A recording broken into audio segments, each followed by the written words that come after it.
Comunicación de la Universidad Europea, directora de Empresa Fundación Seres y Sociedad y Empresa Responsable. Sí.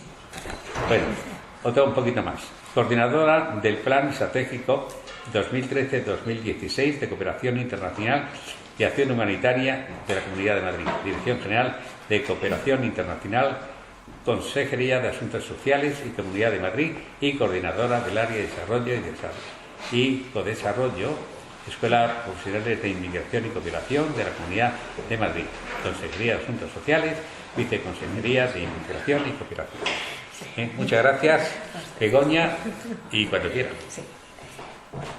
Muchas gracias. Voy a poner ahí la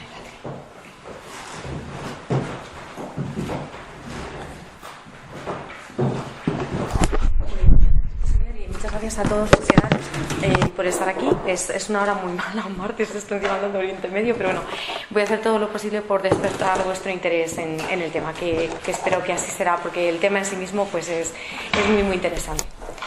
Entonces, bueno, os voy a dar un poco un enfoque de cómo, porque yo me dediqué a hacer mi tesis sobre Oriente Medio. Cuando yo estudié Oriente Medio se planteaba normalmente como una serie de sucesiones de acontecimientos y fechas, es decir, en qué años habían sucedido qué acontecimientos. Y a partir de ahí te intentaban explicar la realidad de Oriente Medio, sobre todo desde la historia contemporánea. Por una serie de motivos profesionales tuve que viajar y moverme por la región y tener que trabajar en países de la región como Egipto, Siria, Jordania, Líbano, territorios palestinos, en toda la región. Y me di cuenta de que realmente el conflicto de Oriente Medio no se comprendía de una manera adecuada. Y por ello intenté buscar una aproximación diferente para poderlo entender yo misma y poder ayudar a otros a que lo comprendieran. Entonces así nació toda la idea de la identidad. O sea, es la idea un poco de la cual os voy a hablar. En español la palabra identidad procede de la palabra latina idem, ¿no? Idem, que es el mismo, lo mismo. De ahí vienen palabras como idéntico, como también la propia palabra identidad, ¿no? Que significan el mismo o ello mismo. El mismo, la misma, ello mismo.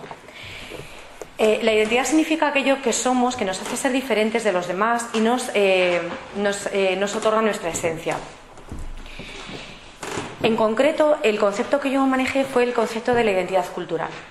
Es un concepto que se basa en esa definición de quiénes somos desde distintos puntos de vista, en concreto desde un punto de vista multidisciplinar. Estudiando aspectos como la historia, la política, la sociedad, la religión, la economía, un conjunto de factores sistémicos que interrelacionados entre sí nos puede ayudar a entender, por ejemplo, quiénes son los palestinos, quiénes son los israelíes y por qué están en conflicto, o qué les pasa a los sirios, o qué pasa en el Líbano. Esta identidad nos hace ser lo que somos y a la vez nos hace diferentes de los demás. Es decir, yo soy una mujer española que tengo una trayectoria y que tengo una vida determinada. Y eso me diferencia de cualquiera de vosotros que tenéis otra historia, otra biografía diferente. Esa diferencia se puede ver como una oportunidad de crecimiento, se puede ver como un factor potencial de rechazo al otro y de xenofobia. Ese es el punto, esa es la cuestión. Si la diferencia la entendemos como una oportunidad o la entendemos como una fuente de conflicto. Desde mi punto de vista, aquí está el quid de la cuestión que explica la realidad de Oriente Medio. Puede explicar otras muchas cosas, que incluso de nuestra vida cotidiana, pero desde luego la realidad de Oriente Medio se entiende perfectamente desde el punto de vista de la identidad cultural. Voy a intentar, sobre todo a través del caso palestino-israelí, que yo creo es el más significativo, ir desglosando algunos rasgos de estos factores que os he mencionado, ¿vale?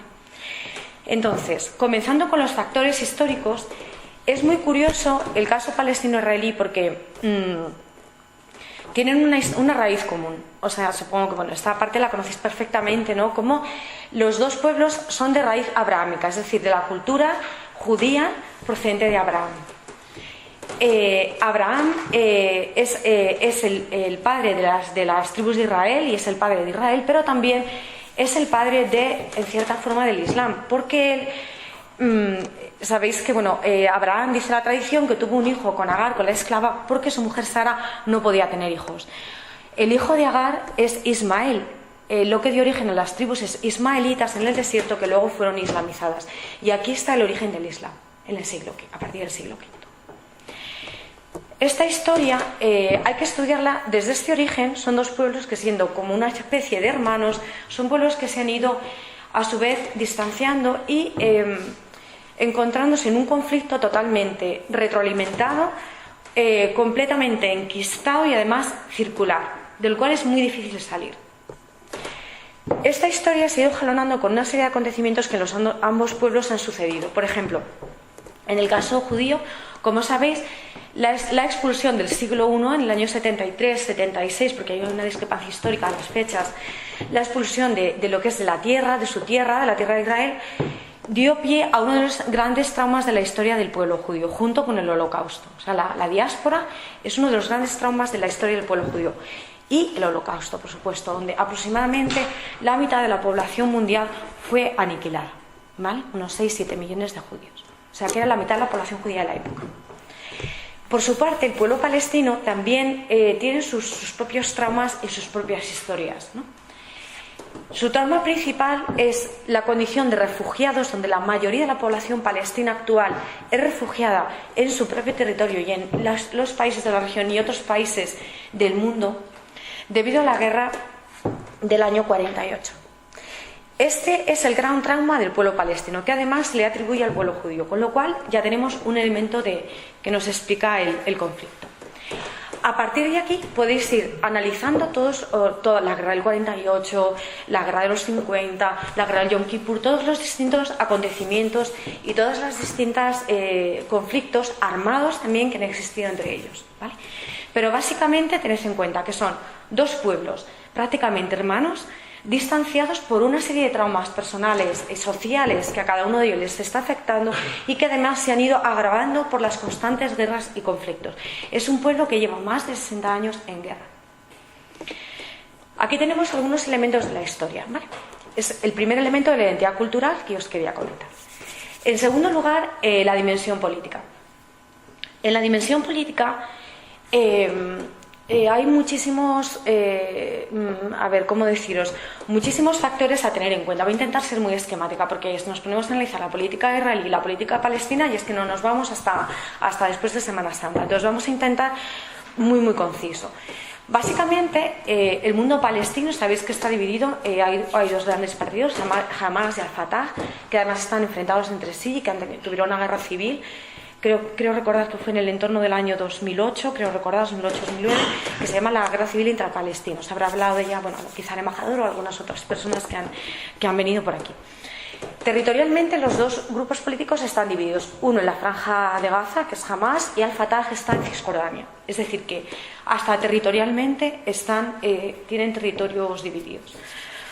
Es una política muy fragmentada, con partidos que tienen un corte nacionalista en muchos casos y también un corte, porque si lo analizáis, cada uno de los partidos políticos de Palestina tienen un corte, sobre todo que yo definiría como de reivindicación de los derechos y de la situación del pueblo palestino. Es un pueblo donde su propio parlamento está muy influenciado por lo que es la reivindicación política de Palestina como Estado, como esa aspiración al Estado. Por otra parte, la política israelí, es muy difícil también resumirla.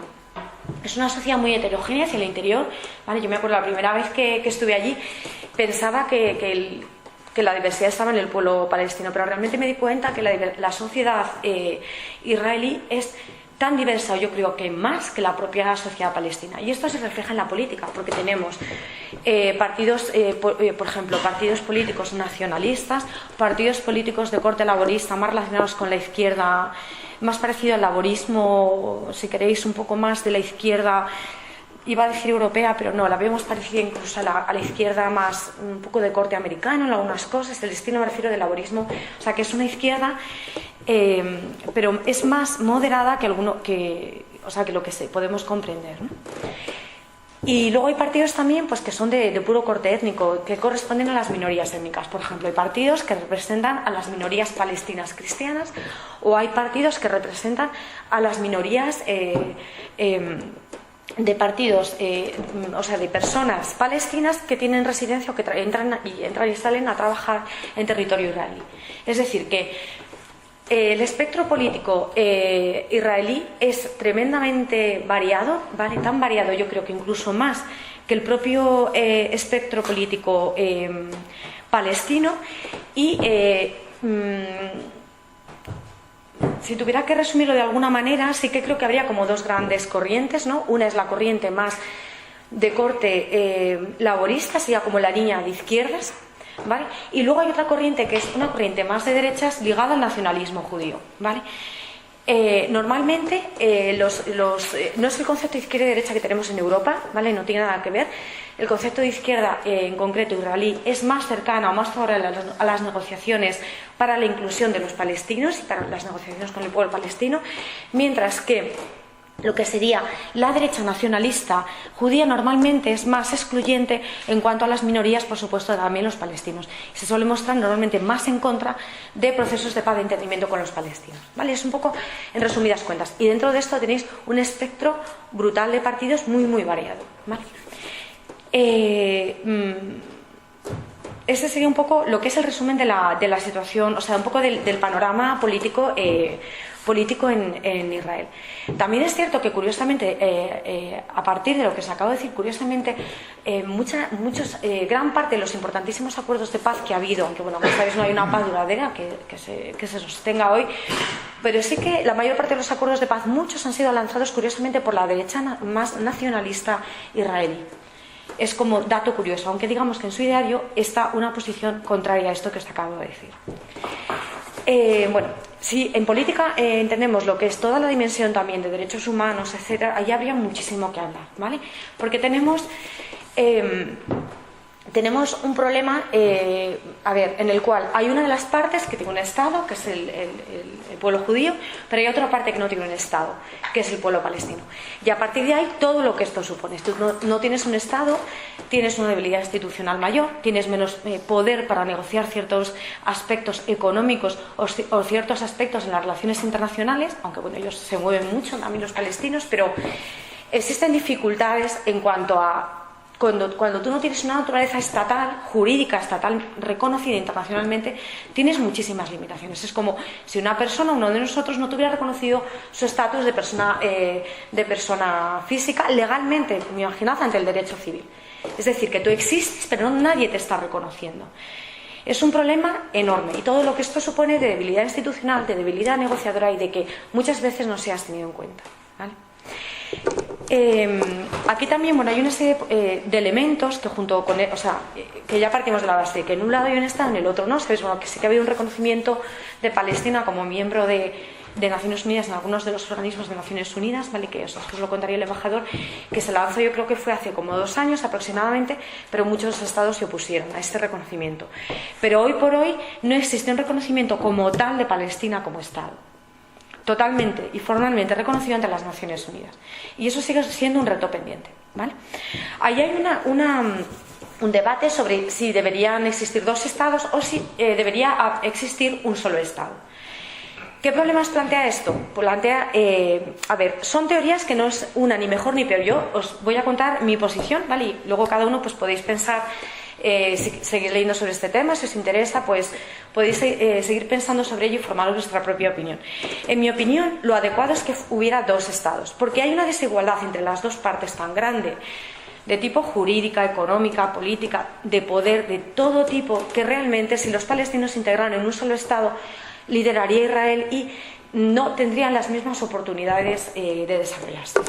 Por ello, yo sigo siendo partidaria de la solución clásica de los 2 estados, porque creo que también los palestinos deben liderar su propio futuro y mostrar lo que ellos son capaces de hacer en su propia historia.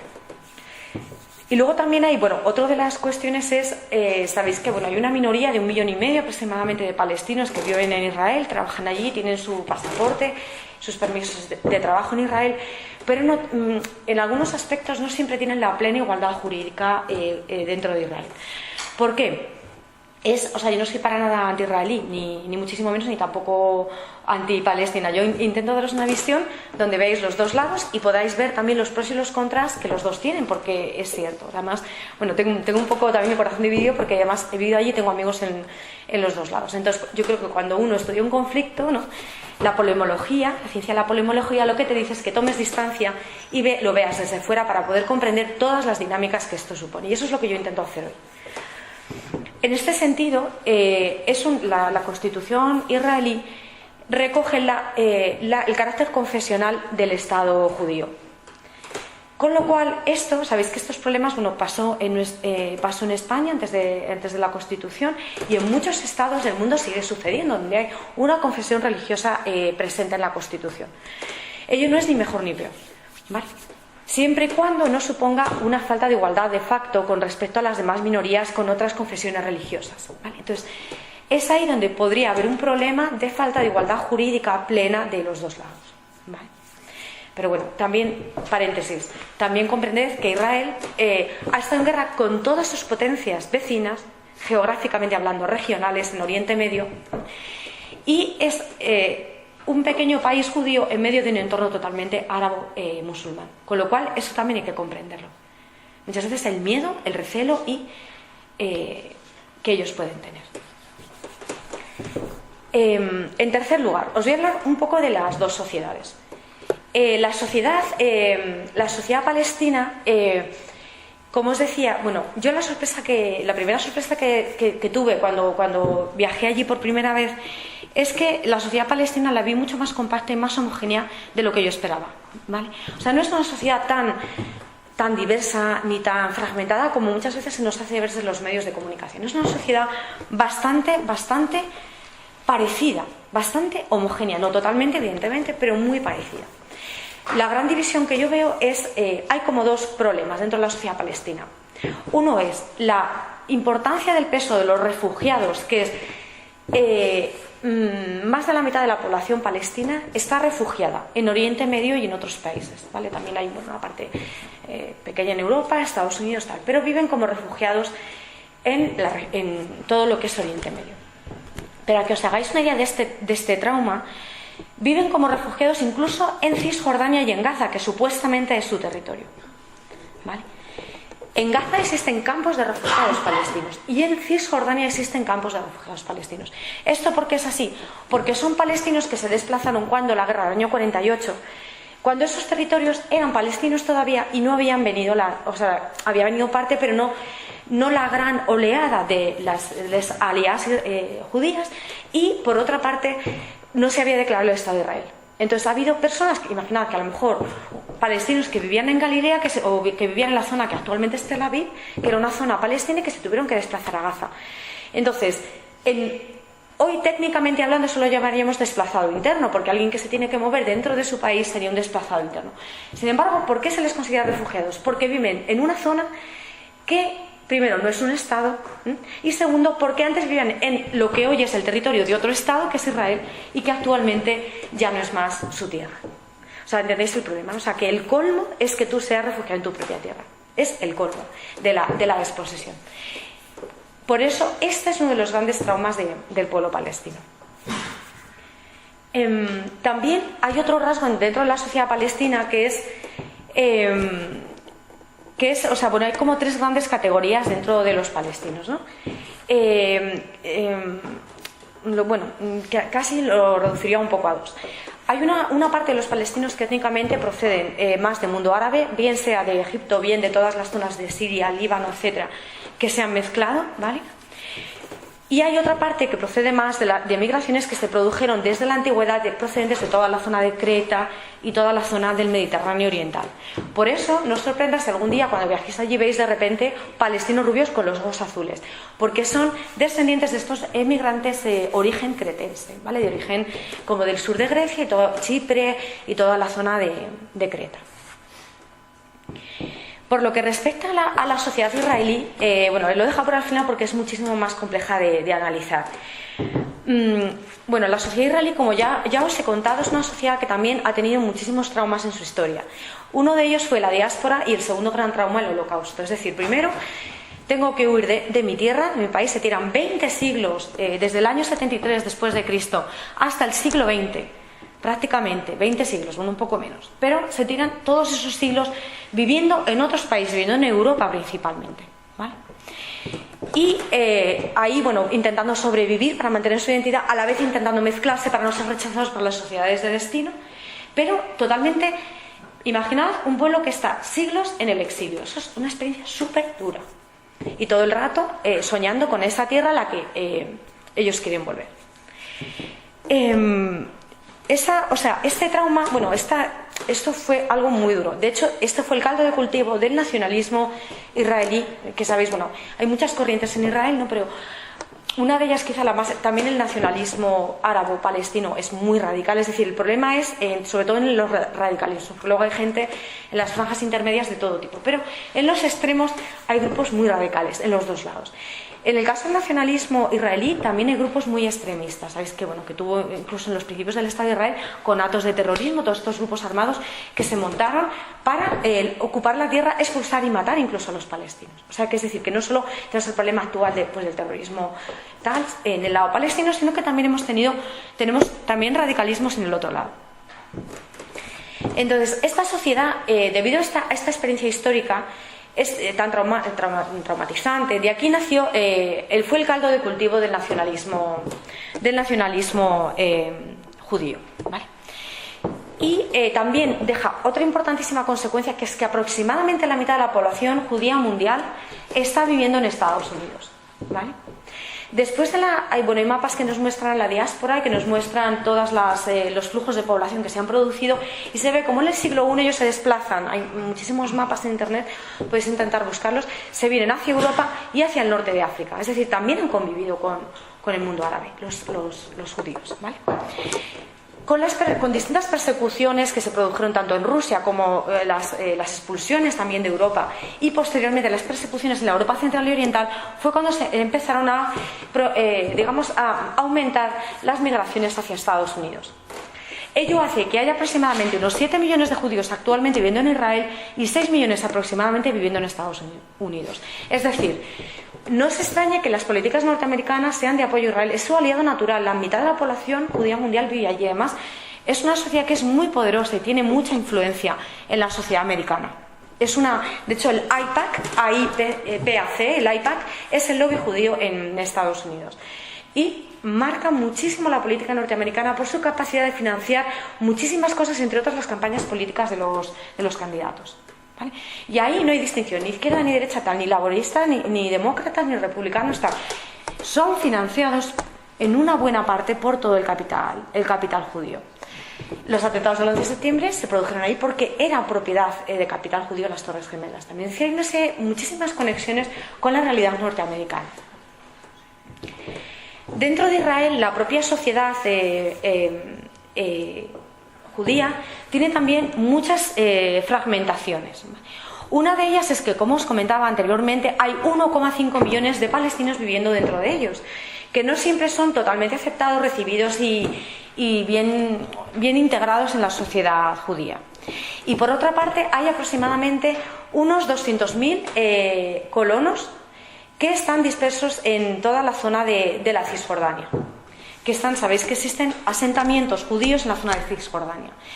Estos son colonos judíos, es decir, que tienen población fuera y luego tienen población, no solo evidentemente en lo que es el territorio de Israel hoy, sino también todas las colonias que han ido ubicando en el territorio de Cisjordania. Eso nos da idea de la diversidad y de la complejidad de la relación, ¿vale? O sea, ya hemos dicho que los palestinos tienen un territorio dividido y que tienen muchos problemas, que además son dos territorios distantes, uno a un lado y otro a otro del país, y encima tienen también la presencia de los judíos dentro. Hay palestinos que viven en Israel e israelíes que viven en Palestina. Con lo cual, bueno, ya el cruce de la problemática sociológica es tremendo, y entender esto en el día a día, lo que puede suponer.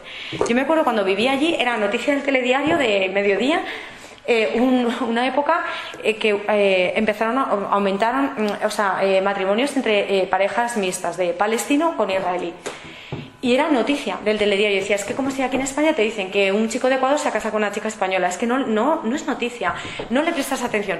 Pues allí es objeto de noticia, pero en la hora punta. Para que os hagáis una idea de los problemas de mestizaje y los problemas de interrelación que las dos sociedades tienen. A ver, bueno, aquí sí tenéis en cuenta que otro de los problemas o, digamos, elementos de la sociedad israelí es, como os decía, el trauma del Holocausto. Bueno, sabéis que hay teorías negacionistas que dicen que aquello no existió, que tal. Por ejemplo, Irán, en muchos casos, el actual presidente de Irán ha propugnado en varias ocasiones, bueno, Irán ha sido valedor a veces de estas teorías. Al margen de consideraciones políticas, esto es una barbaridad porque está acreditadísimo la existencia de los campos de concentración, todas las torturas que se les aplicaron y todo lo que esto supuso. No tenéis más que ir a Auschwitz y ver que es verdad. O sea, os animo a verlo con vuestros propios ojos. Entonces, aquí realmente es una experiencia para la historia que nos enseña a todos muchísimo. Yo, por ejemplo, en mis clases uso muchísimo en la universidad para hablarles de ética y de lo que es todo esto que os decía, ¿no? ¿Qué medida respeto al otro? O no tolero al que es diferente a mí hasta el punto que lo puedo intentar destruir, porque el objetivo realmente del nazismo era erradicar a los judíos de la tierra. Erradicarles. O sea, no era un plan de... No, era erradicarles. O sea, uno lee Menka y está súper claro. Entonces, ahí, bueno, hay muchísimos documentos gráficos, libros, testimonios que podéis leer. Se me ocurre recomendaros, por ejemplo, la película, que es un clásico, pero me sigue pareciendo buenísima, Vencedores o Vencidos, ¿no? Que es un clásico, pero refleja fenomenal lo que es la problemática desde el punto de vista de los derechos humanos, desde el punto de vista humano, qué ocurre cuando hay una intolerancia hacia otro que es diferente. Y el caso extremo, el quererle erradicar. Hay muchos otros ejemplos de intentos de limpieza étnica en la historia y de genocidio, como por ejemplo el caso de Ruanda. Hay muchísimos ejemplos. Es decir, esta intolerancia hacia el otro que es diferente, en esta identidad diferente, me puede llevar a desear destruirle. Y esto es, bueno, aparte de ser un delito de la Corte Penal Internacional perseguible, ¿no? Es que es una de las grandes lacras que se han producido en el siglo XX. Y desde luego algo a intentar no repetir jamás. Bueno, ahí tenéis todos estos elementos y todo el trauma que hay ahí. Por falta de tiempo no me puedo meter en variables psicológicas, pero sí que imaginad que todas estas variables de los traumas que a cada pueblo trae consigo influyen muchísimo en la relación que tienen unos con respecto a otros, ¿no? Es decir, el palestino ve al israelí como un ocupante, un militar, un ocupante que ha venido a mí, ha quitado mi tierra, y el israelí ve al palestino como un terrorista. Y esto es así, y además a todos los palestinos y a todos los israelíes. Entonces, estos clichés no hacen más que retroalimentar el conflicto. Os voy a dar unas pequeñas pinceladas de economía y religión, y luego os voy a dar os voy a hacer un ejemplo con el caso de Siria actual, ¿vale? Vamos a pasar un poco a ver la economía. Aquí, o sea, si hay diferencias en los demás campos, ya en el campo de la economía, bueno, os podéis imaginar, es como el día y la noche. Tenemos una economía que es súper potente a nivel de una de las economías que es Israel más desarrolladas del mundo. De hecho, superando, porque normalmente España estaba por delante de Israel en casi todas las variables de la OCDE, del Banco Mundial, del Programa de Naciones Unidas para el Desarrollo, en los indicadores de desarrollo humano, estábamos por encima en todo. Con la crisis, España ha retrocedido bastantes posiciones y ahora mismo Israel está por delante de España en desarrollo, ¿vale? En desarrollo económico y en potencial económico. Hay un libro que, bueno, os lo recomiendo, que habla de Startup Nation, ¿no? Que es una nación startup, por así decirlo, que es cómo Israel se ha creado a sí misma en tan solo 60 años. Esta parte también, bueno, tiene críticas porque aquí dice, vale, es muy fácil ser una nación startup cuando tú has privado a otros de su tierra, de sus oportunidades, de tal. Pero bueno, siendo cierto esto, porque además hay testimonios históricos que lo prueban, que se ha ocupado la tierra, que se ha retirado a personas, que incluso hubo matanzas para conseguir que los palestinos se fueran, porque eso es cierto, pero no podemos negar el potencial económico que tiene Israel. Eso es un dato tremendo. Y bueno, os lo dejo un poco ahí. Es además una economía muy saneada, muy innovadora y bueno, con un potencial, bueno, por ejemplo, en temas de tecnología es brutal. De hecho, compite con Silicon Valley, Tel Aviv, por ejemplo. Hace un par de años salió un artículo en la prensa económica que decía don't say Silicon Valley, say Tel Aviv, en el sentido de Tel Aviv es no sé si tanto, pero desde luego tiene un potencial brutal. O sea, lo que es todo el tema de startup y todo el tema de crecimiento económico. Por el lado palestino tenemos todo lo contrario, tenemos una economía totalmente hundida, dependiente de las ayudas internacionales, con una deuda per cápita que supera el 60% del producto del país, del PIB del país. Es una barbaridad. Y además con unos índices de pobreza súper preocupantes, ¿vale? Creo que recordar, si hablando de memoria, que de cada 5 palestinos, sobre todo en Gaza, 4 están en riesgo de pobreza. En Cisjordania es un poquito más bajo el umbral, pero en Gaza la mayor parte de la población está en riesgo de pobreza. Con lo cual, objetivo de captación por los radicales, etcétera. Porque no solo por la pobreza, sino por las condiciones del trauma, la inseguridad, la falta de sentido en la vida, tal, que bueno, esto nos llevaría muy lejos si nos ponemos aquí a hablar del terrorismo, pero bueno, ya sabéis, más o menos tenéis idea de cómo se utilizan los elementos de captación, ¿no?, del terrorismo. Uno de ellos es: dame una causa que yo voy a vivir de ella. Y cuando alguien está totalmente sin oportunidades, es más fácil realizar una captación de este tipo. La economía palestina es totalmente dependiente de las ayudas internacionales, de Naciones Unidas, de la Unión Europea. Principal donante es la Unión Europea, ¿vale? EuropeAid y la agencia humanitaria también europea son los principales donantes. También Naciones Unidas y bueno, algunos países a título individual que también donan importantes cantidades a Palestina. Hoy en día Palestina vive por las ayudas internacionales. Como también sabéis, ha habido muchos problemas de corrupción en los gobiernos palestinos y en algunos momentos se tomó la decisión de o bien cortar estas ayudas o bien realizar los pagos directamente a los destinatarios finales. Por ejemplo, la última crisis económica, están siempre en crisis, ¿no? Pero cuando, por ejemplo, se descubrió toda la gran riqueza personal que Arafat tenía cuando él murió, ¿no? Y cómo estaba la población sumida en la pobreza, es verdad, era una de las grandes fortunas del mundo, eso se sabe, salió en la lista de Forbes, o sea que ahí tenéis todo, ¿no? Entonces el problema es que dices, a ver, si te estamos dando la ayuda internacional, esto no está llegando a la sociedad. Entonces, eso unido a una brutal crisis económica en el país, lo que se tomó la decisión, por ejemplo, en el caso de Naciones Unidas, de realizar los pagos directamente a los funcionarios y a los empleados públicos palestinos, sin pasar por el gobierno, para asegurarse que lo recibían los destinatarios finales y evitar así las cadenas de corrupción. Es cierto que hay que reconocer que es un país que tiene muchísimos problemas de corrupción, ¿vale? También, en gasto también militar está muy alto, y Israel, para qué contaros, es tremendo también los niveles también de gasto militar. Es una región que está armada hasta los dientes, o sea, es tremendo. Palestina también, Israel muchísimo más, pero Palestina sí dedica bastante a la seguridad. Y bueno, luego sin contar todo lo que sea todos los recursos del tráfico ilegal de armas, todos los armamentos que van destinados a los grupos terroristas, etcétera, que ese es otro capítulo, ¿vale? Si queréis ver, hay estadísticas, hay una página que se llama SIPRI.org que te habla de la compraventa de armas en el mundo. Las oficiales, eso no incluye el tráfico ilegal de armas, ¿vale? Solamente lo legal.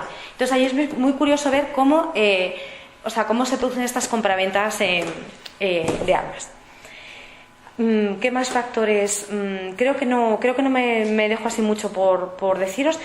Bueno, quizás sí que añadiría que hay una cosa que tienen en común las dos economías, que son economías las dos muy resilientes, ¿vale? Son economías, la economía israelí está muy saneada y es muy fuerte, y la economía palestina ha demostrado una capacidad admirable de recuperarse, porque no hay país que soporte una guerra cada 4 o 5 años que sea capaz de ir remontando. Entonces, sí que es verdad que dentro de los problemas que tienen de pobreza, déficit público, que están unos índices de paro brutales, es decir, los datos económicos son todos para ponerse a llorar. Es un estado, no es un estado, pero si fuera un estado sería un estado en colapso, fallido en el sentido de que es insostenible, o sea, no tiene una economía que lo sostenga. Pero sí es verdad que ha demostrado una importante resiliencia y una capacidad de recuperación incluso después de los conflictos. Bueno, me voy a meter ahora, un momento en la cuestión de la religión, ¿vale? Y luego vamos a los factores geopolíticos, regionales e internacionales para ver las interacciones que este conflicto tiene. En la parte de la religión, como sabéis, nosotros en Europa somos cartesianos, es decir, dudo, pienso, luego existo. Es decir, hay una separación total de las convicciones personales que uno pueda tener o no pueda tener de la realidad política, social, económica, etc. Hay una separación. Tú puedes ser lo que sea en tu vida privada y luego en tu vida pública tienes que cumplir tus objetivos. Esto en Oriente Medio, no es así para nada. Si no contemplas los factores religiosos es muy difícil entender el conflicto de Oriente Medio. De hecho, ha sido uno de los grandes errores, porque los americanos esto lo entienden mejor, pero los europeos todavía hay veces que parece que no nos enteramos de la importancia de la religión en Oriente Medio.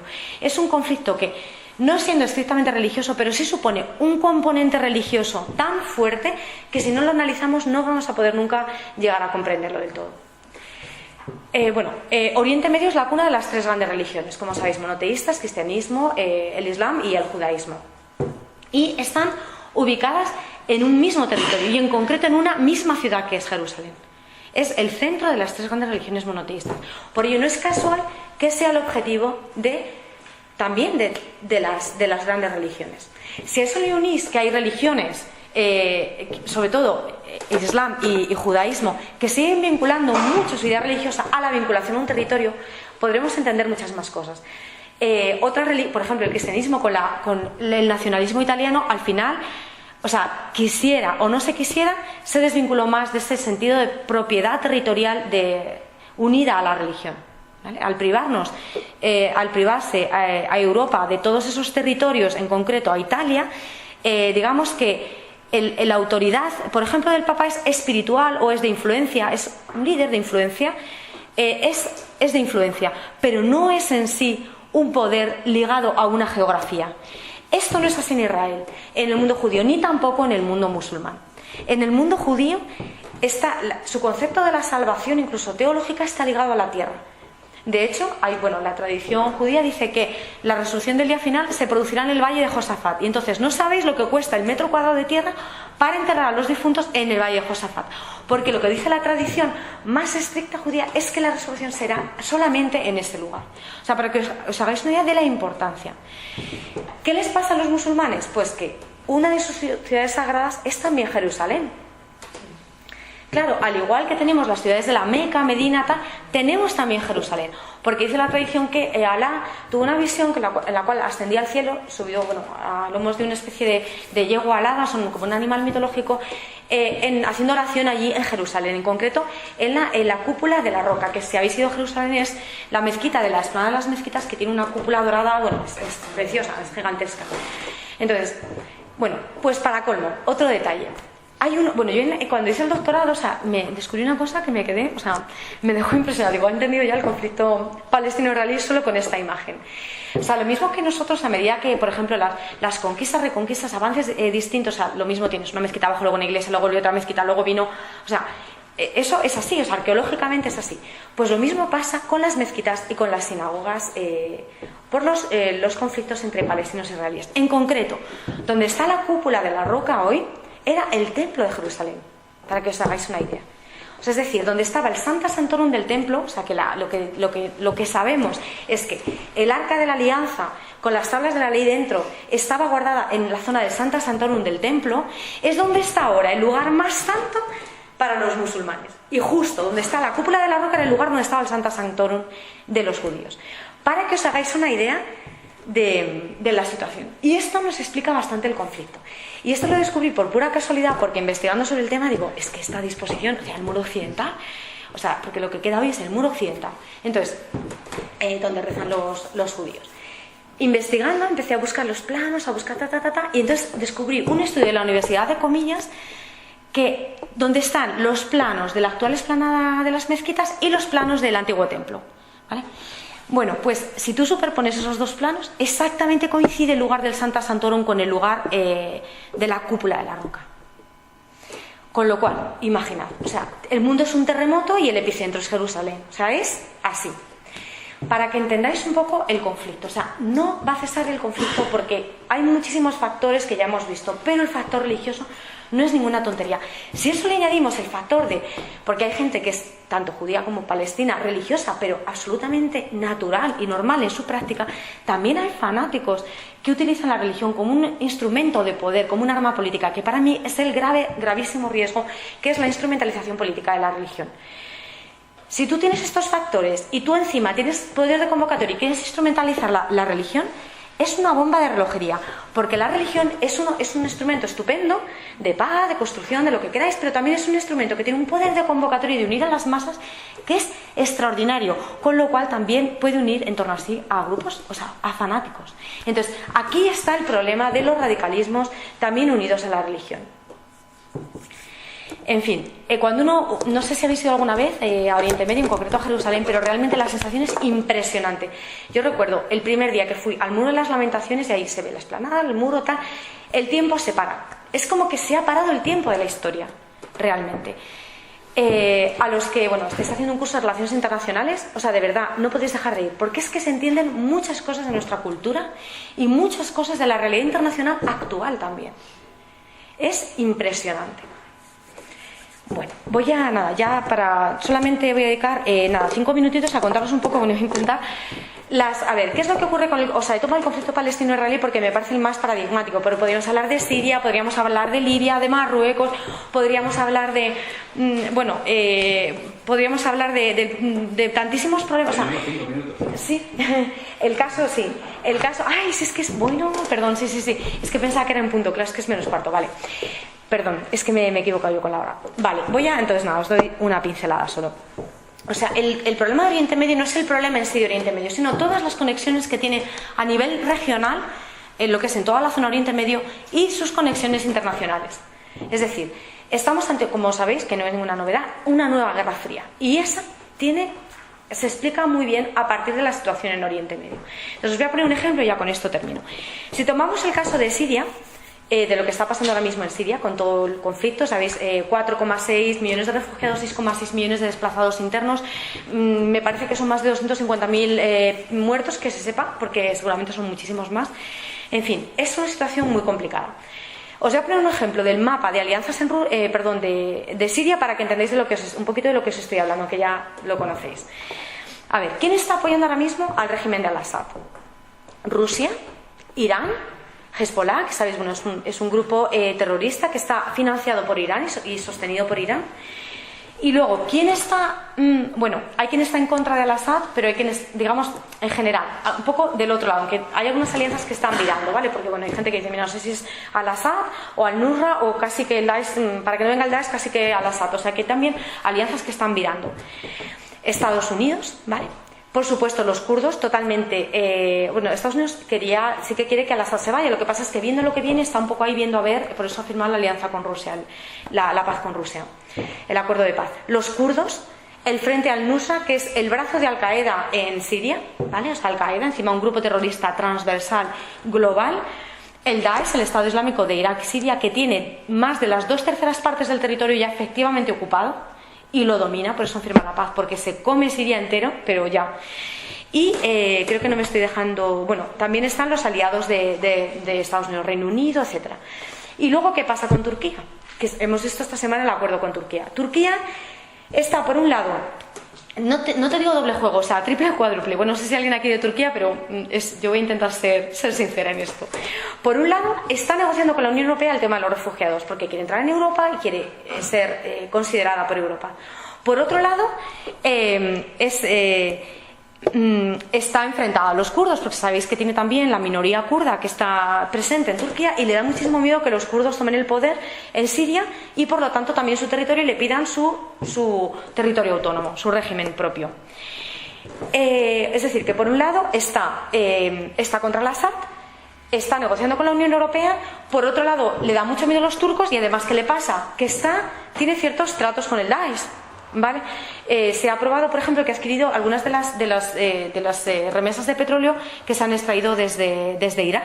O sea, el petróleo tiene como un DNI, o sea, es como tiene una procedencia y si no se analizan los fósiles y ahí se sabe perfectamente de dónde procede.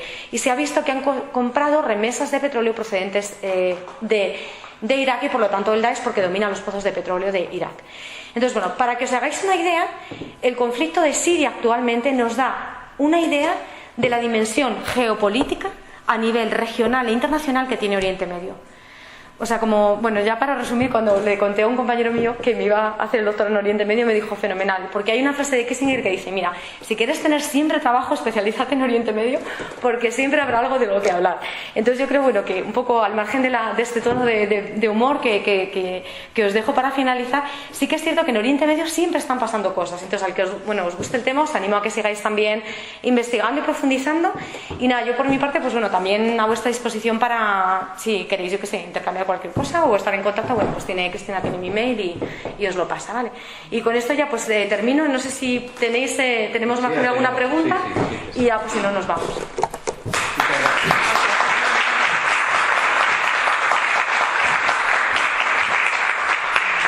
Muchas gracias, Begoña, pero yo quisiera puntualizar algunas cosas. Yo conozco aquello desde el año 73, lo conozco. Yo he conocido aquello, todo que es Samaría, todo que está ahora mismo, viviente y fructificando y con una gran economía, se la han ganado a pulso. A pulso. El pueblo de Israel. Yo ahora voy a leer, porque yo soy amigo también de los jordanos, y voy a leer aquí una cosa que me manda el embajador, que me ha llegado hoy. Bueno, primero, los palestinos nunca han vivido en ese estado de Israel. Han vivido siempre en Jordania. Ahora mismo cualquiera de vosotros vais a Jordania y preguntáis, ¿cuál es el número de palestinos que hay aquí? Te dicen el 95%. Sí, bien, ¿por qué se marchan de allí los palestinos? Que era su pueblo. Porque hasta el Evangelio dice, al otro lado del Jordán, ahí vivían los palestinos. Porque llegó un señor que se llama Arafat. Y Arafat quiso crear la guerra contra Israel. Y para crear contra la guerra empieza ya a tomar posiciones, porque toda la parte de Samaria, que era un desierto, ellos están ahora en lo que era la tierra de los filisteos. Bien, están pobres, sí es verdad, pero no trabaja nadie. Y yo al embajador cuando estuve aquí, no trabaja nadie. Ese es el problema. Allí, si quieren trabajar, pues vienen, vamos a ver, todo lo que es la ribera del Jordán, el palestino. La fuente de producción que tienen, ¿cómo se llama? No me acuerdo ahora mismo, pero esa fuente de producción que todos son frutas y todo, no lo trabajan, porque son un poco vagos. Entonces, tienen toda la pesca que quieran en el Mediterráneo. Toda la pesca que quieran. Tienen toda la agricultura que quisieran tener, pero hay que trabajarla. Entonces, ¿qué está pasando? Que como las fuentes de financiación de aquello vienen de Irak, de Rusia y de otros pueblos más, pues entonces están encantados. Yo no trabajo, me dan de comer. ¿Que hay que volar 2 o 3 autocares de judíos? Pues se vuelan 3 autocares de judíos y lo que sea. Porque a mí me ha pillado en el gran paseo de Jerusalén, el gran paseo, estábamos allí pues en una misión que no tiene bien a cuento, era una noche, sería pues porque allí a las 5 de la tarde es de noche y sería a las 7 de la tarde y casi salimos volando, que habían llegado unos señores y habían puesto una bomba muy cerquita de nosotros. Entonces lo que creo que tenemos que mirarlo con objetividad. Y no es cuestión de buenos y malos, es cuestión de trabajadores y no trabajadores. Para mí el problema. Si los palestinos estuvieran en su tierra, que es Jordania, porque en el año 48, cuando los ingleses hacen el reparto, ellos siguieron respetando y tienen todo el alto de Golán, los mejores vinos, las mejores producciones. Claro. Lo que pasa es que para eso, pues, en la espalda duele un poco. Ahora bien, yo voy a leer esto porque nadie crea que yo soy pro judío, yo soy pro todos. Vamos a ver, el embajador me dice a mí, vamos a ver, que lo lea ella, viene de la embajada palestina. Estimada amiga. Dice, estimada amigo, me complace decirme usted para adjuntar un artículo publicado en el diario israelí Malaari sobre el boicot que el presidente de la Sociedad de Sociología Israelí está liderando contra la Universidad Ariel, sí, lo conozco, no es estudiante, sí, ubicada en los asentamientos legales en el suelo palestino, ilegales en el suelo palestino, y a la que el gobierno español ha mostrado su apoyo incluso económicamente, esperando que se desintegre reciban cordial saludo. Musa Ahmed Ode, embajador. O sea que la culpa la tenemos los españoles. Bien, entonces, sí, cada cual, si lo situamos a cada. ¿Por qué? ¿Cuál es la producción de Jericó? la máxima de Israel. Y se la han dado a ellos.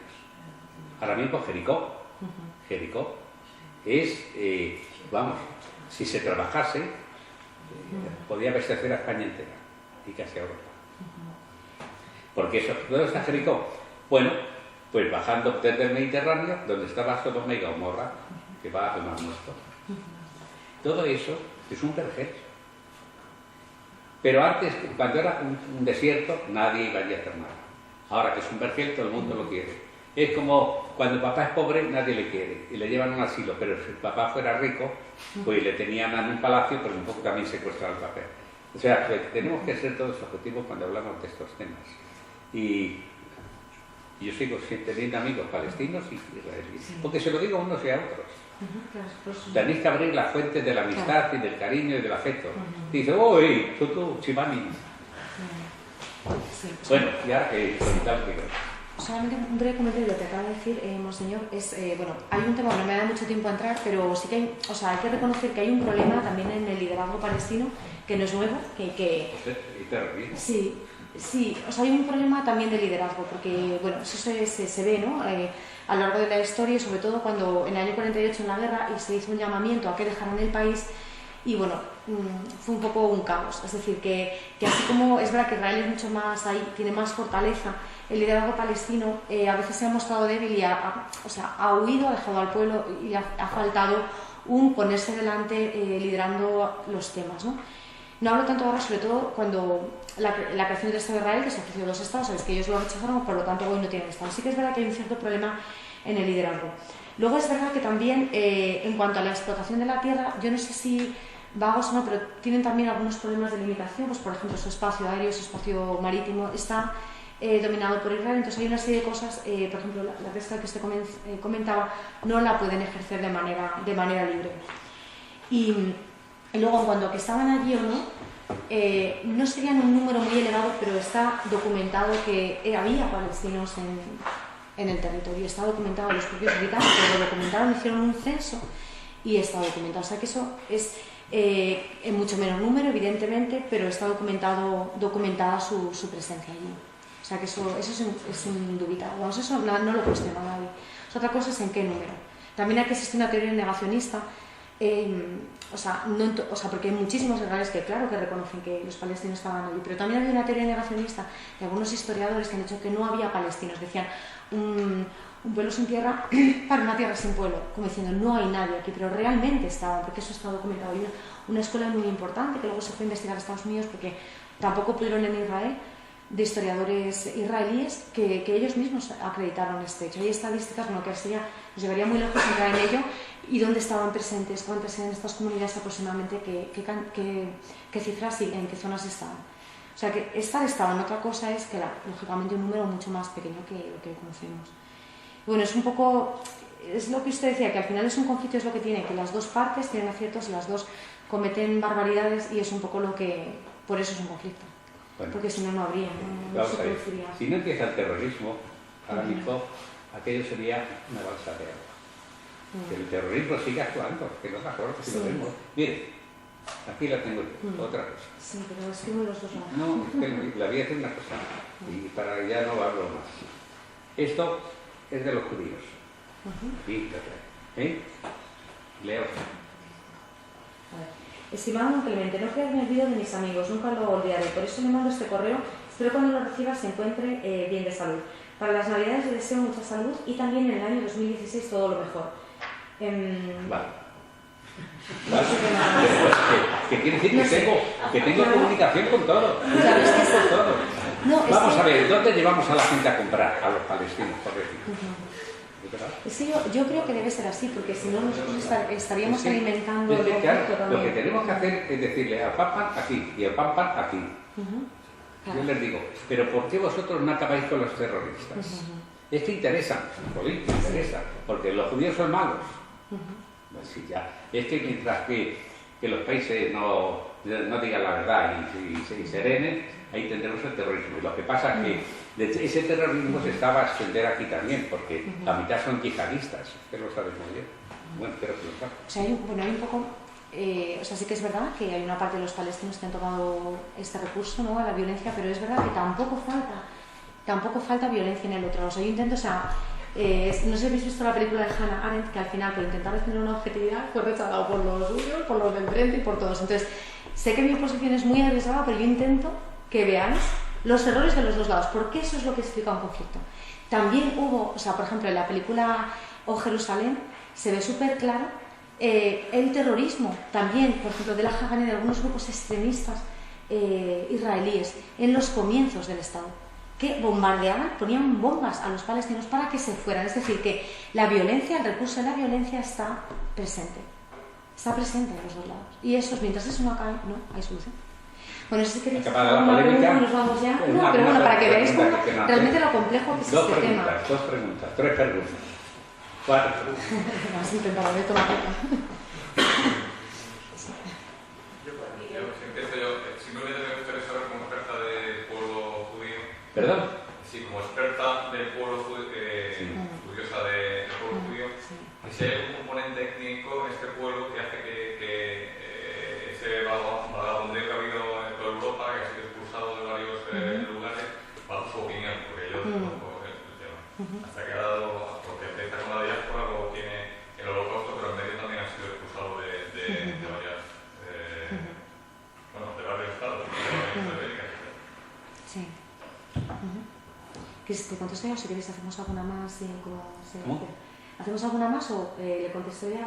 Sí, conteste cada uno. Bueno, a ver, yo aquí lo que creo,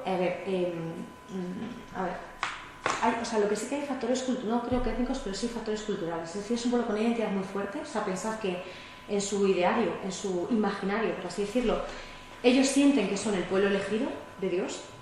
Entonces, en su idea, o sea, en su imaginario como pueblo, ellos se sienten así. O sea, es un pueblo pequeño que, bueno, como decía la tradición, imaginad, al lado de los imperios de la época que había en la antigüedad, eran nada, ¿no? Sin embargo, en su imaginario son el pueblo elegido. Entonces, en este sentido, eso muestra un reto muy grande a la integración con otras culturas. En la diáspora, hay un libro muy interesante sobre las identidades judías en la diáspora que dice que se debatieron entre dos variables, entre la integración en las sociedades de destino y el mantenimiento de su identidad. Si se integraban, se diluían, y si no se integraban, iban a ser rechazados. Este es el gran trauma y el gran dilema del pueblo judío. ¿Que se han mezclado? Sí, porque tú vas a Jerusalén y lo mismo ves el típico judío de origen sefardita puro, que vamos, más moreno que yo, o te encuentras a lo mejor judíos con sus tirabuzones que son pelirrojos, vamos, o sea, que ha habido un mestizaje con las sociedades de destino, pero eso es evidente, en Alemania, en Estados Unidos, en todas partes. Pero ellos siempre se han debatido con esto. No creo que haya ningún factor étnico, sí que puede haber factores culturales que a lo mejor a ellos les ha hecho tener a lo mejor dificultades en la integración. Pero por otra parte es lógico, porque si nosotros nos creíamos el pueblo elegido, lógicamente tú dices, a ver, yo este patrimonio lo tengo que guardar, entonces eso te dificulta en la integración. Y por otro lado, cuando con la influencia de la Ilustración, ya en el siglo XX, se mezclaron en Europa, después de considerarse europeos, encima les perseguimos y les intentamos matar. Entonces, también ellos han tenido una crisis brutal de decir, a ver, si somos europeos y llevamos 20 siglos aquí, ¿por qué ahora me señalas y me quieres asesinar? Entonces, es una esquizofrenia, es tan difícil, o sea, yo también para que te pongas en su sentimiento, ¿no?, de lo que esto puede suponer.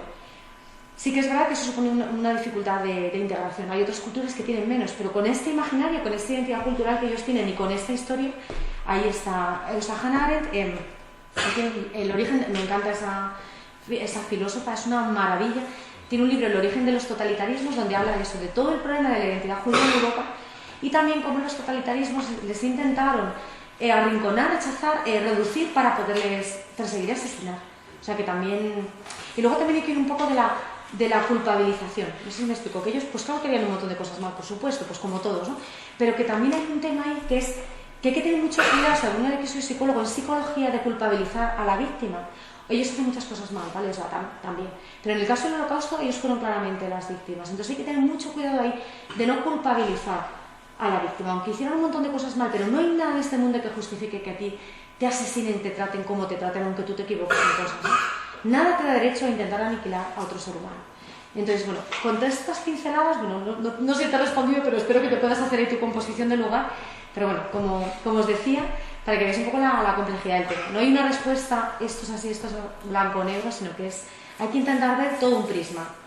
¿Vale? Otra pregunta y se acabó. ¿Perdón? Fernando, habla fuerte. Otro capítulo de Hannah Arendt, Dependency of Evil, ¿no? ¿Cuál? La banalidad del mal, creo que se llama. Sí, La banalidad del mal. Y la película Ekman en Jerusalén, que es buenísima. Que habla de su teoría sobre la banalidad del mal, de cómo los seres humanos más simples del mundo pueden cometer males tremendos. Porque muchas veces, es lo que él dice, que Ekman era un funcionario que decía: subo en el tren a tantos, los mando a no sé cuál. No se cuestionó la eticidad de lo que estaba haciendo, que es tremendo. Yo como profesora de ética, este tema me ponen los pelos de punta, claro. La reificación de los seres humanos, ¿no? Convertirlos en cosificando Sí. a los seres humanos, es el punto de tratarlos como... Sí. Tenéis estos Ekman en Jerusalén, los orígenes del totalitarismo, y la película Ekman en Jerusalén, y la película Hannah Arendt, que se estrenó, creo que fue este invierno o el invierno pasado, os la recomiendo. Súper interesante en ese sentido. ¿Alguna pregunta más? Vámonos. Yo creo que nos queremos ir. Un momento. Que la vamos a dar la medalla de profesora de los años. Un aplauso fuerte.